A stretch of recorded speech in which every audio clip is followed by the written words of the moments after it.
seja muito bem-vindo, seja muito bem-vinda à estreia do podcast Poderosamente. Esse podcast foi criado para contar histórias de pessoas que, ao longo da vida, tiveram que calar suas dores, seu sofrimento, tiveram seus momentos de silêncio, mas que também resolveram superar e se transformaram em pessoas que, na verdade, são agentes de transformação.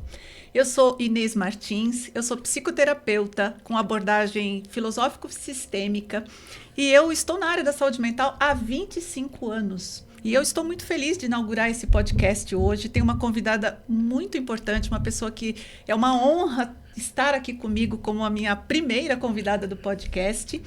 E essa pessoa tem uma história de superação incrível. Ela começou com várias dificuldades na vida, ela vai contar aqui pra gente. Mas ela resolveu rasgar esse roteiro de sofrimento e se transformar numa pessoa incrível, que inclusive é responsável pela história de muitas outras pessoas também. Eu vou ter que ler aqui o currículo dessa pessoa. Ela é formada em comunicação social, ela é pós-graduada em gestão de pessoas, ela é CEO fundadora da MZ One Consultoria, uma empresa pioneira do segmento digital atuante no 1P, no gigante mundial da Amazon. Ela é responsável por um faturamento, gente, pasmem, de mais de 66 milhões e gerencia mais de 40 empresas dentro desse player. Ela é CEO da MS Imports, ela é CEO da Audaz Nutraceuticals e ela é atuante no mercado da beleza há mais de 18 anos. Hoje ela atua como gerente comercial em uma das gigantes do segmento de maquiagem, a Ruby Rose. É isso aí. Michele da Silva, é uma honra enorme ter você aqui comigo. Muito obrigada por aceitar Inês. esse convite. Eu estou muito, mas muito feliz com o convite. Obrigada a você. Estou em êxtase, né? Por estar aqui compartilhando esse momento contigo. Estou muito, muito, muito feliz e eu tenho certeza que vai ser uma troca assim gigantesca, né? Nesse momento que a gente vai passar junto aqui. Obrigada pelo convite, de verdade. Tamo junto. Maravilhosa você. Bom, Mi, de tudo que eu conheço a seu respeito, eu posso dizer que é bastante coisa. Que é bastante coisa. Eu consigo afirmar que você é a coragem em forma de pessoa. Eu não sei se você sabe, mas eu acabei de fundar o Movimento das Corajosas, que fala exatamente de pessoas como você, a pessoa que nasceu lá com uma história super traumática, que passou por traumas de abuso, que teve uma perda importante na vida e se transformaram em pessoas como você. Então você é o espelho perfeito para eu me olhar quando eu penso no Movimento das Corajosas. Mas eu quero saber quem é a Michele por detrás de tudo isso aqui que você faz, por detrás desse crachá, né, de Michele da Silva. Me conta um pouquinho, quem é você? Que bacana. Primeiro de tudo, quero dizer que você faz parte de tudo isso, né? De todo esse processo, de toda essa evolução, né? A gente estava agora nos bastidores falando que são mais de 20 anos, né, fazendo esse trabalho. Eu me entregando para esse trabalho, né? E você se dedicando a esse trabalho. Então, assim, é muito bacana fazer parte de tudo isso.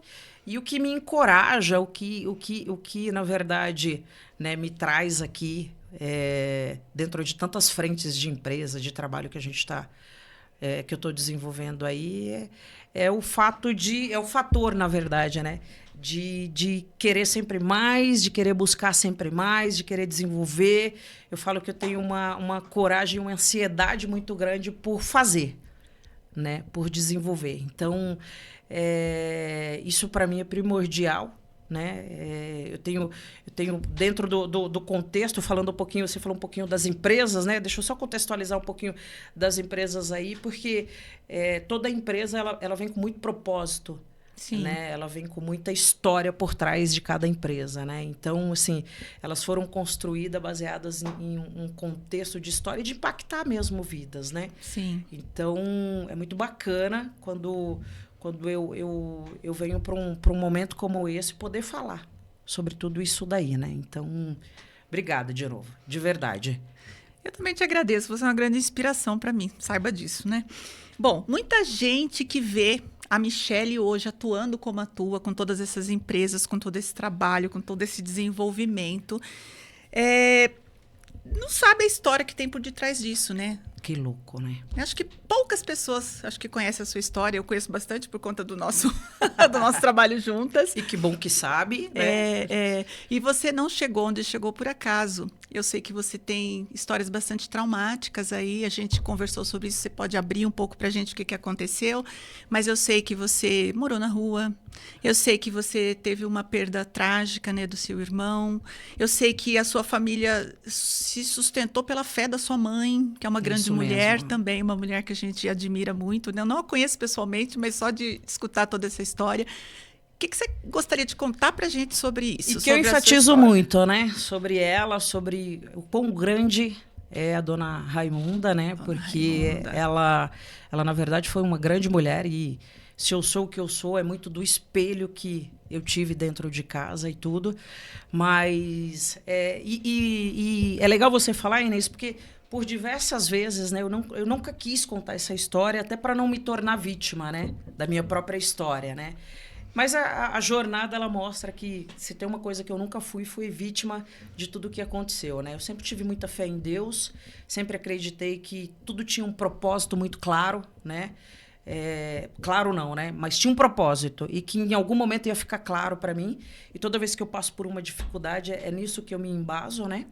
Mas eu demorei muito para contar essa história, né? Sim. Acho que a primeira pessoa com quem eu desabafei mesmo e contei do começo ao fim foi você, né? E eu acho que você é a única pessoa que sabe do começo ao fim de tudo, com tanta riqueza de detalhes e tudo mais, né? Deixa eu dar uma contextualizada, só para vocês entenderem. Como eu trabalho na área da saúde mental há 25 anos, a Michelle esteve comigo lá desde 2000 que eu trabalho, em 2004, 2005 a gente chegou a essa conclusão. É isso aí, E ela estava com toda essa carga emocional que ela vai contar, com toda essa história de vida até um tanto quanto travada, e nós pudemos juntas, né, eu com o meu trabalho, ela com a entrega dela, superar essa etapa da vida dela e chegar onde ela chegou, né, gente? É isso aí. E é muito, muito legal, porque quando eu chego no teu consultório, eu chego com uma dificuldade enorme de me expressar, né? De contar o que de fato tinha acontecido comigo. Eu brinquei com você que eu já tentei fugir de você diversas vezes, né? Mas graças a Deus não deu certo. Tanto você me dar alta quanto eu tentar fugir. Mas por trás dessa história, né? Que é uma menina de 5 anos, né? Que... eu acredito que tem muitas histórias parecidas com essas, mas eu com 5 anos de idade, os meus pais se separam, meu pai era alcoólatra, bebia muito, né? E ele começou num determinado momento da vida a ficar muito violento. A minha mãe com 3 filhos, eu com 5 anos de idade, o meu irmão e a minha irmã. A gente tem, de mim para o meu irmão, 9 anos de diferença, para minha irmã 10 anos. E a minha mãe falou, eu preciso sair dessa situação, eu não sei o que vai acontecer comigo e com meus filhos. Ela sai, então, do Juazeiro do Norte, o famoso êxodo, né? E vem para cá, para a capital, em São Paulo, para tentar uma vida melhor, para tentar fugir dessa situação. A gente chegou aqui, achou que ia ter um respaldo, não tivemos, acabamos indo morar debaixo da ponte, debaixo do viaduto, né? Passamos por tudo que você possa imaginar, frio, fome, medo, muito medo do que poderia acontecer, né? Sim. Mesmo que a gente tenha hoje, né, muito latente essa questão do abuso de filhas mulheres, né? Então, minha mãe tinha 2 filhas mulheres naquela situação, né? naquela condição, uma de 5, uma de 13 anos ali. Então, como é que faz isso, né? E a minha mãe foi uma guerreira, né? A gente lutou muito para conseguir uma condição melhor. Nós vivemos esse período na favela da Vila Prudente, embaixo de um viaduto. Até hoje eu passo debaixo daquele viaduto quando eu vou visitar alguns clientes. E aí a gente sai dessa condição de morar debaixo do viaduto, compra um barraco na favela, um barraco de 10 metros quadrados, assim. Então, dava para dormir em pé. Mas a gente tem um contexto ali de saímos de uma condição e fomos para uma condição melhor. Olha que louco isso, né, Inês? Sim. Né? Então, assim...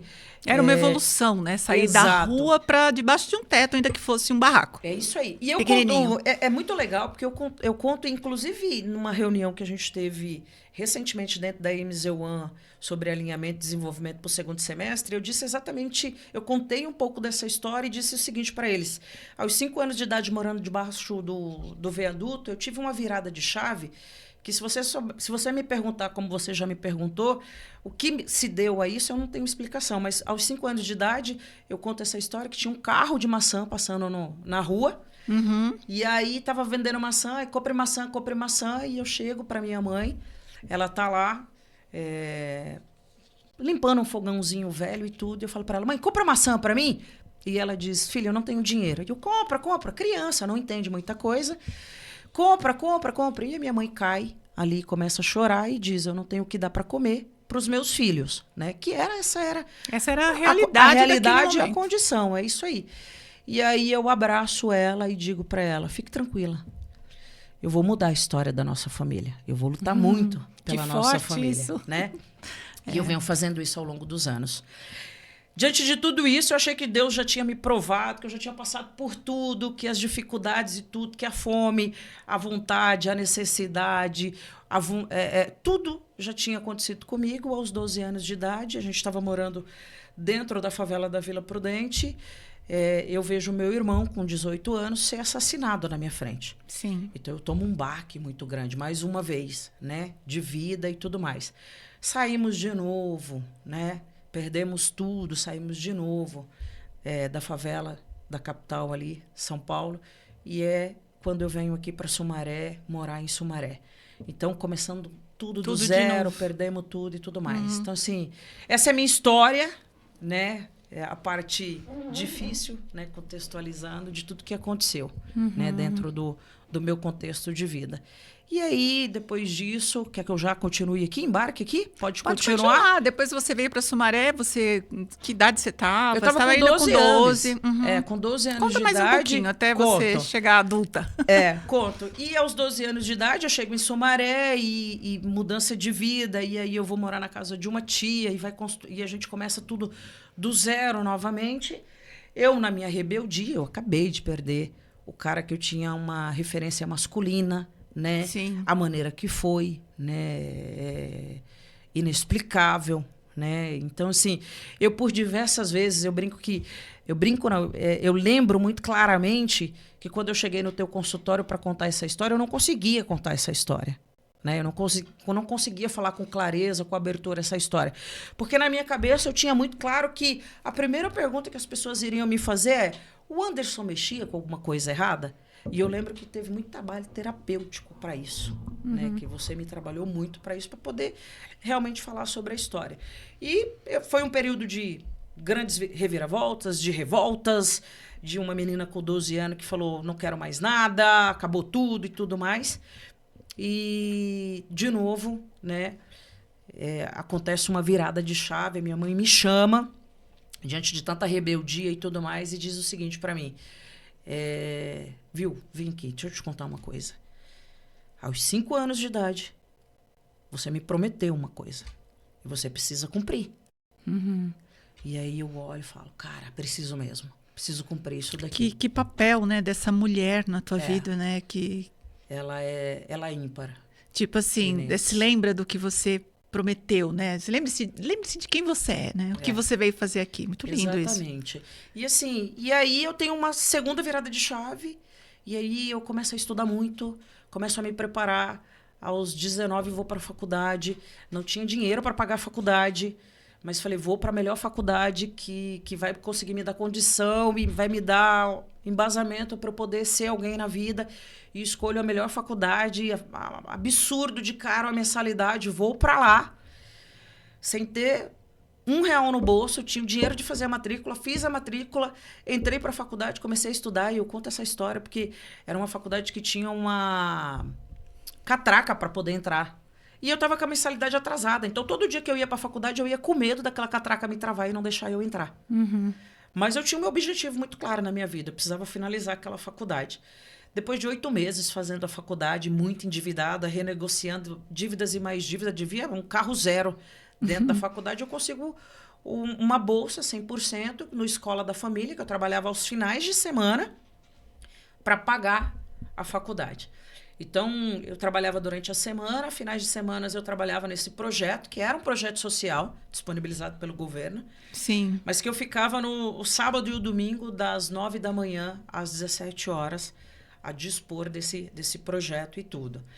E eu consigo vencer, consigo fazer a faculdade, consigo me formar, né? Estava trabalhando numa empresa, saí da empresa e falei, vou galgar um futuro melhor, um espaço melhor aí. Me encontro em uma empresa que me dá a oportunidade de desenvolver a área comercial. E aí eu começo a traçar aí meu caminho, né? De fato, entrar numa empresa, aprender muito, se desenvolver, porque eu sempre fui muito assim. Tive um mestre na minha vida, nessa passagem, que foi um cara que me ensinou muito sobre o que é gestão, o que é trabalho, o que é entrega, o que é se desenvolver. E mais do que isso, que é o que eu faço hoje, é olhar para quem está perto e ensinar essas pessoas qual é o caminho certo, o que tem que se fazer para poder se desenvolver. Esse cara se chama João Afonso Martins, que para mim é um grande mestre, e eu vou sempre falar dele em todo lugar por onde eu passar, porque foi uma experiência incrível, eu aprendi muito com esse cara. Quer falar quem é esse cara? Por coincidência, João Afonso Martins é meu marido.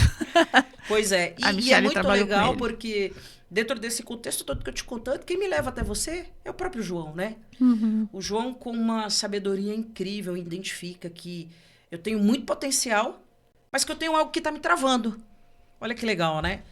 E aí o João me apresenta a você e aí eu vou até você para começar, então, todo o processo terapêutico e tudo mais, né? Deixa eu explicar um pouquinho esse momento, né? Esse Legal. momento ele é muito interessante porque, assim, 25 anos de consultório me mostram, né? Já me mostrou ao longo de todo esse tempo que existem algumas coisas que bloqueiam a vida de uma pessoa. Traumas, de uma forma geral, assim, né? Você tinha um trauma, não, né? Um conjunto de traumas importantes, culminando com esse trauma do assassinato do seu irmão. E a gente chama isso, eu falo que estudando isso ao longo de 25 anos, eu fui montando alguns esquemas, eu chamo de esquema emocional. Você estava dentro do esquema emocional do luto congelado. Porque não foi fácil, obviamente, passar por isso e menos fácil superar isso. Na verdade, a gente pega, senta em cima e vai embora. Porque como que você supera uma história dessa sem ajuda profissional? Então, aí, para cada um desses esquemas, eu montei um protocolo, né? E hoje eu chamo esse protocolo de ritual da superação, que é quando você vai olhar para tudo isso, fazer o que a gente fez. A gente trabalhou com regressão, para a pessoa conseguir realmente descongelar e processar aquele luto. Eu sou terapeuta de luto também, e a gente vai vendo que uma perda importante sem ser trabalhada, ela vai bloquear você de alguma maneira. Então, o potencial que né? É toda essa força que é a Michele, toda essa coragem que é a Michele, presa, retida, não é? Oprimida, precisando desabrochar, né? E é muito legal tudo isso, Inês, porque assim, se eu for falar de tudo que a gente já fez dentro de consultório, de tudo que a gente construiu, né? É muito engraçado porque eu posso falar vários temas, várias ferramentas que foram usadas dentro desse consultório. E eu brinco que todos os processos eu passei contigo, né? Eu fiz constelação, eu fiz regressão, eu fiz tudo. Tudo que você chegava para mim e falava assim, olha, o momento agora é esse, vamos partir para isso. Eu falava, então vamos. Bora. Eu quero. Bora. Vamos fazer e tudo mais. E é muito claro, muito nítido para mim. Eu falo que, para várias pessoas com quem eu comento, principalmente da regressão, eu falo que existia uma Michele antes da regressão e uma Michele pós-regressão. Né? Tratar esse trauma que foi a morte do Anderson foi fundamental. Né? Dentro de tantos outros traumas, eu acho que isso foi o que mais me impactou. Eu lembro que quando eu falei para você... Olha que engraçado, né? Eu lembro que quando eu falei pra você do abuso sexual... eu fui abusada sexualmente. Aí você falou assim... Hã? Como? Como você nunca me contou? E eu acho que eu já fazia anos que estava dentro do teu consultório e tudo mais. E aí eu naturalizei tanto a parada que você falou assim... que são muitos traumas, né? Tem muita coisa. Tem uma hierarquia de traumas, né? E tudo mais, que daí eu criei uma leveza. casa nesse assunto tão sério. Então, e o trauma, ele faz uma coisa com a gente que é muito importante da gente entender. O trauma, ele provoca na gente, quando não tratado, um estado de dissociação. É como se a gente se separasse da gente mesmo e a gente vive meio que no automático, sem se dar conta. Como se a gente se visse de fora, funcionando na vida. A gente continua funcional, mas não exatamente presente. E assim, ó, que é claro para mim, passamos por todas essas fases, fizemos tudo que precisava ser feito, e eu ainda brinco com você que ainda tem muita coisa, né, Inês, pra gente fazer e tudo somos mais. Um ser em construção, Porque né? eu tenho só 10 empresas e eu quero ter 20, 30, então você me ajuda a construir tudo isso e a superar tudo isso, né, sobre isso. Temos trabalho pela frente, né? Exatamente. Ô, Michele, a gente está falando de traumas aqui, que isso é importante porque você é uma pessoa com muitos traumas superados já. Mas desses traumas todos que você vivenciou, qual que você sente que foi assim o pior de todos? Foi essa questão com seu irmão? O que você me fala sobre isso? Foi com certeza a perda do Anderson. A perda do Anderson, para mim, foi bastante traumática, assim. A maneira que foi. Porque o que acontece, Inês? Vou contextualizar exatamente isso. Primeiro que você tem um cara que é referência para você, né? Primeiro aí você tem um cara que ele é a sua referência, é um cara que é o teu parceiro, é um cara que pega no teu braço, que constrói. Ele era o cara que estava comigo. Ali. Eu com 5 anos de idade, né? Eu vi o Anderson abrir mão de muita coisa dele para que eu pudesse viver. Para que eu pudesse ali ter, né? Então, ele é minha referência. Literalmente, ele é minha referência. E eu não sei se você se lembra que uma das coisas que você trouxe para o nosso trabalho logo no começo era uma falta de permissão para ser feliz, para crescer, para se desenvolver, que era como se você devesse alguma coisa a ele. Exato. Como se estivesse tirando o lugar dele, porque ele era mais velho, porque ele era o homem da casa. É isso aí. Né? Tinha muito disso, né? Então, assim, de longe de todos os outros traumas, a perda do Anderson é muito grande. Toda conquista que eu tenho hoje, eu dedico a ele, né? Porque ele abdicou da vida dele ali pra gente, ele assumiu uma responsabilidade para com a minha mãe. Ele dizia uma frase muito forte pra minha mãe, que era: eu nunca vou te decepcionar. Sim. Né? Então, isso era muito forte. E aí, eu acabei entrando nesse papel e assumindo esse papel junto com a minha mãe. E aí, como tinha todo esse contexto, e eu tinha certeza absoluta, ele nunca externou isso, mas ele trabalhou muito para que ele mudasse a história da minha família. Eu acho que eu assumo esse papel ali dentro, né? E de longe esse é o trauma que a perda dele foi muito traumática assim para mim. Eu tô aqui me dando conta, olha que interessante, né? Por isso que é gostoso a gente conversar assim. Lembrando, né, dos momentos e tudo. Eu tô aqui mais. me dando conta que nessa criação dos protocolos que eu tô te falando, né, eu desenvolvi 7 esquemas com 7 protocolos correspondentes de ressignificação do esquema emocional que tá ali travando a pessoa. E você tá me falando de um dos esquemas que é a culpa por crescer. É uma espécie de lealdade que a gente tem. Às vezes, a nossa mãe, os nossos ancestrais de alguma forma. Então, você se bloqueia porque você não se sente com permissão para avançar. E aí a gente usa o protocolo da liberdade legítima, do tipo, vamos ressignificar essa experiência e, entre aspas, pedir permissão para crescer, se dar essa permissão. E você é o retrato disso, né? A gente viveu muito isso, né? Quando a gente for lembrar, se a gente for lembrar, a gente vivenciou muito isso lá dentro, mais né? de uma vez, né? Mais de em uma vários vez, episódios. De se permitir. Eu lembro que você usava um termo comigo que era o termo do elástico, né? Que aí eu ficava o tempo todo esticando, e daqui a pouco eu soltava, pá, doía. Então, por diversas vezes, e em cada fase da minha vida, Inês, de crescimento, de desenvolvimento, isso é muito claro para mim, que quando eu chegava no consultório, quando eu chegava para conversar contigo, e que eu explanava exatamente isso, Inês, travei. Não consigo mais crescer, não consigo aceitar isso. De uma viagem internacional, Inês, vou fazer uma viagem internacional, mas não quero ir, não mereço, não... Cara, era loucura. Questão de né? não se sentir merecedor. De não se sentir merecedor e você olhar e falar, você tá de brincadeira comigo, né? Vamos lá, vamos tratar isso. Então, assim, o se permitir mesmo, né? A gente... por diversas vezes eu trouxe vários assuntos, vários temas nesse sentido. Isso é bem comum, né? Num estado de luto congelado, uma das coisas que a gente não quer entre aspas, de novo, é ser feliz, porque parece que quando a gente tá feliz, a gente tá esquecendo aquilo que aconteceu. E não é sobre isso, é sobre você continuar honrando aquela história da pessoa que foi, mas homenageando ela com o teu sucesso, né? Eu vejo você hoje homenageando o Anderson. Eu tenho um irmão que chama Anderson também, homenageando o Anderson com o teu sucesso, com esse trabalho incrível que você faz. Me conta um pouquinho assim, o que que mudou no seu jeito de lidar com a vida, de liderar as pessoas, depois que você fez toda essa ressignificação da sua história em relação a esse trauma que foi o que a gente está colocando como o mais importante, o mais forte, né? Primeiro que eu acredito muito em Deus, né? Eu tenho muita, mas muita fé em Deus. E eu acredito que nada na nossa vida acontece por um acaso. Isso para mim é primordial, fundamental. Eu acredito muito nisso, né? Por diversas vezes eu me culpei, até pela própria perda do Anderson e tudo, e eu tive que ressignificar e entender que tá tudo certo. Aconteceu da maneira que tinha que acontecer e eu precisava seguir a partir dali, né? Eu acho que eu tenho vários... Na minha vida inteira eu tenho vários insights, várias viradas de chaves, né? Eu falo que todo momento que eu construo uma empresa, que eu construo um projeto, que eu construo algo... Na minha vida, eu tenho um crescimento exponencial, né? E você sabe disso porque você me acompanha, né? Amém, né? A coragem. Eu falo que esses dias eu usei esse termo para uma colaboradora minha. Ela falou assim, nossa, você é louca. Quando eu desenvolvi um projeto que eu disse para ela, nós vamos sair de uma venda de 4 milhões e nós vamos partir para uma venda de 12 milhões. Ela disse assim, não, você é louca. Pelo amor de Deus, você é louca. Só contextualizando aqui para... Sim. E eu disse para ela, não confunda ousadia com loucura.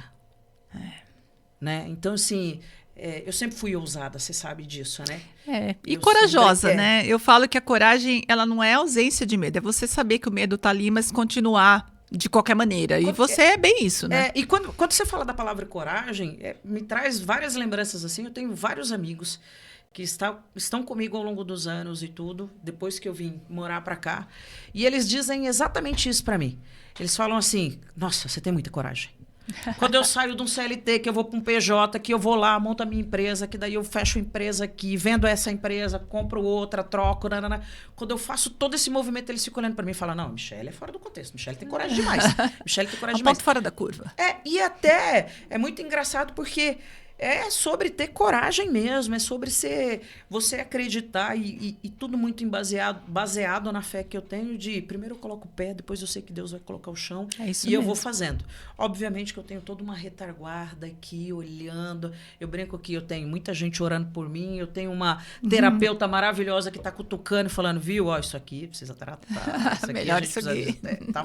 Então, eu tenho sim um bastidor muito forte, né, para que as coisas aconteçam, mas dentro de tudo isso tem eu falando, eu vou fazer, independente de qualquer coisa. Porque muitos dos meus projetos, Inês, e você sabe disso, ele nasce assim, estou pensando em fazer isso. Ah, não mexe com isso não. Eu falo, não, cara, não tem a mínima possibilidade de eu não mexer com isso. Eu vou fazer.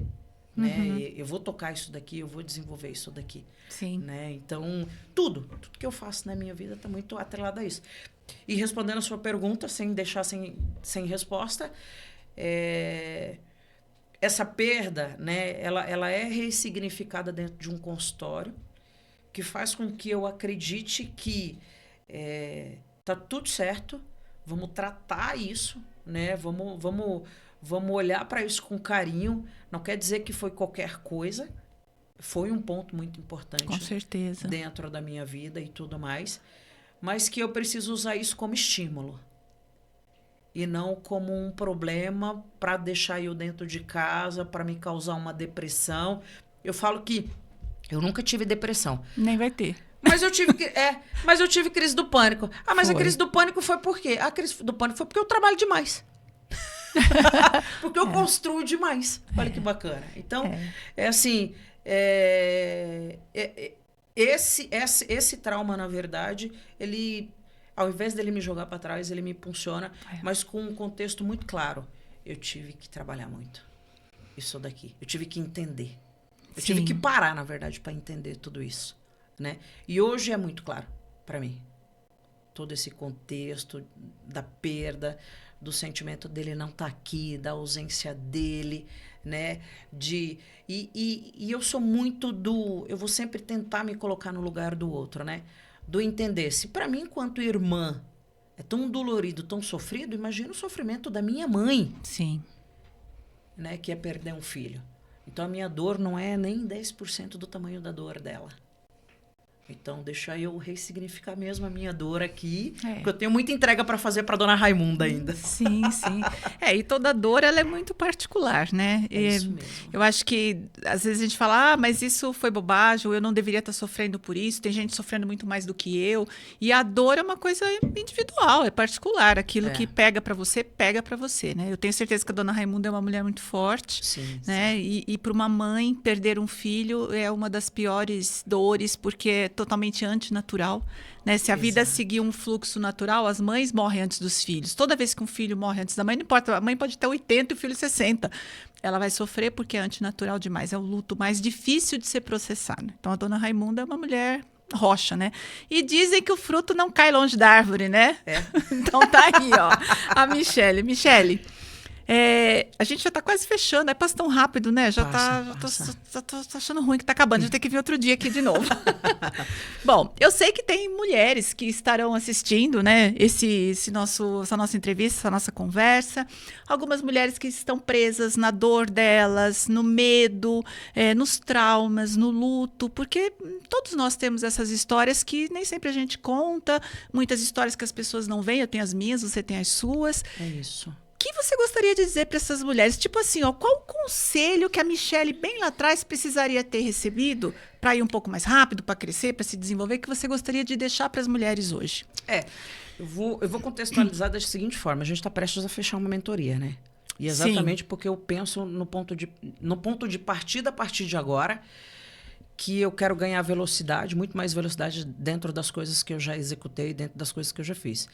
E aí eu posso olhar para tudo que eu já construí e pensar assim, nossa, mas você já construiu tudo isso? Você já fez tudo isso? Não, ainda não é 10% daquilo que eu quero, né? O que eu acho que é muito importante, Inês, né? Eu acho que de tudo é a gente entender o quão frágil a gente é. Né? A gente ter o entendimento admitir, né, que nós temos partes frágeis, sim. Outro ponto importante que você acabou de dizer é a gente entender que todos nós temos as nossas mochilas. Né? Todos nós temos as nossas bagagens, as nossas histórias, cada um tem a sua história. Então, eu acho que o maior problema do ser humano em si é achar que ou o outro sofreu demais, ou o outro teve oportunidade demais, ou a vida do outro é melhor do que a minha e tudo mais. Né? Eu sempre me tratei como um indivíduo mesmo. Eu sempre pensei em o que eu preciso fazer, né? Para que as coisas deem certo, né? Porque a partir do momento em que eu entendo o que eu preciso fazer, automaticamente eu tendo condição, eu consigo, na verdade, ajudar outras pessoas e trazer clareza para outras pessoas a respeito, né? Então, assim, eu acho que o conselho é, de fato, admitir que existe algo que está aqui te segurando, te emperrando, né? Eu acho que isso é extremamente importante. E buscar ajuda, né, Michele? E buscar ajuda. Eu falo muito para todo mundo que trabalha comigo, não existe ego. Eu não tenho ego. Eu sou um dos 5 principais valores que eu trabalho dentro da minha vida, um deles é a humildade. Então, eu reconheço como eu preciso de ajuda, eu vou atrás de ajuda, né? E eu trabalho em cima disso. Eu me dedico a isso, para construir, para executar, para desenvolver.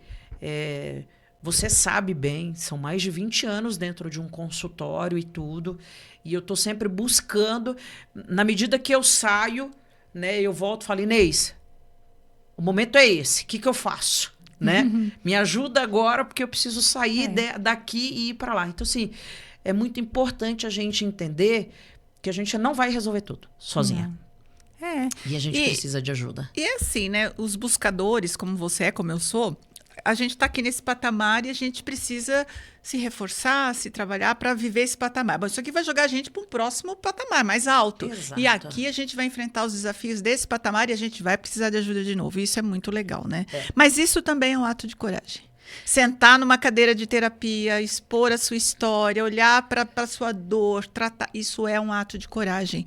E eu fico aqui pensando, sabe, Mi, que você realmente é a melhor pessoa para estar na estreia do podcast Poderosamente, porque você, de certa forma, já faz parte do movimento das corajosas, até sem saber, porque quem são as corajosas? São mulheres como você, como eu, que tiveram histórias e, eventualmente, ainda estão passando por questões na vida e que têm a coragem de seguir adiante, de contar a sua história, de inspirar outras pessoas. Eu imagino que você, com todas essas empresas aí, com todo esse trabalho, tem famílias que hoje, de uma certa forma, dependem dessa sua energia, dessa sua força, né? Como eu também. Então, bem-vinda ao movimento das corajosas. Vamos fazer trabalhos juntas aí de corajosas, né? Com toda certeza. Eu acho que é isso, Inês. É encorajar mesmo, é olhar e entender que a minha história não é menor nem maior do que outras histórias e que a gente pode ir muito mais além, né?